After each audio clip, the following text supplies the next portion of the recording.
வணக்கம். Morning breakfast எப்பவுமே சொல்கிறது தான், நிறைய வாட்டி போட்டிருக்கிறேன். பட் அகெயின் இன்றைக்கும் அதே தான்.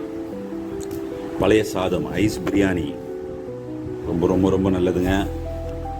சுகர் லெவல்லாம் கண்ட்ரோல் பண்ணுதும், எனர்ஜெட்டிக்காக வச்சுக்கும். அது இப்போ வெயில் காலம், கத்திரி காலம். வாரத்தில் ஒரு 2 மூணு வாட்டி பழையது அடிங்க, தெம்பாக இருப்பீங்க. பழையது காம்பினேஷன் என்னன்னு பார்க்குறீங்களா? அதை பாருங்கள். மீன் குழம்பு, பழையதோட காம்பினேஷன் மீன் குழம்பு வேறு லெவலாக இருக்கும். கொஞ்சம் சாதத்தை எடுத்துகிட்டு கொஞ்சம் பழையதை போட்டு கொஞ்சம் மீன் எடுத்து வச்சு சாப்பிடும் போது செம்ம டேஸ்ட்டாக இருக்கும். சாப்பிட்டு பாருங்கள். முடியலன்னா ஆர்டர் பண்ணுங்கள், நாங்கள் எல்லாம் சப்ளை பண்ணுறோம். 1 day பிஃபோராக சொல்லணும் பழையது வேணும்னா. ஏன்னா we have to make the rice, அதெல்லாம் ஊற வச்சு பண்ணணும் இல்லைங்களா? அதனால் ஒரு நாள் முன்னாடி சொன்னால் தான் பழைய தர முடியும். So Bala's kitchen is do anything for you, any kind of food. உங்களுக்கு பிடிச்சதை கேட்டு சாப்பிடலாம். அதான் பாலாஸ் கிச்சன்.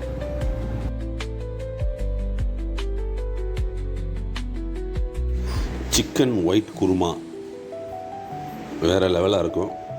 வெஜிடபிள் எல்லாம் போட்டு சாப்பிட்டு பாருங்கள். இந்த மாதிரி டிஃப்ரெண்ட்டாக இருக்கும். இது மட்டன் கிரேவி.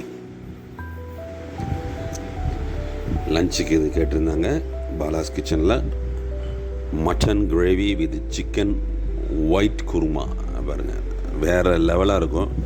இது ரைஸுக்கு, சப்பாத்திக்கு, தோசைக்கு, இடியாப்பத்துக்கு எதுக்கு சாப்பிட்டாலும் நல்லாயிருக்கும், சூப்பராக இருக்கும்.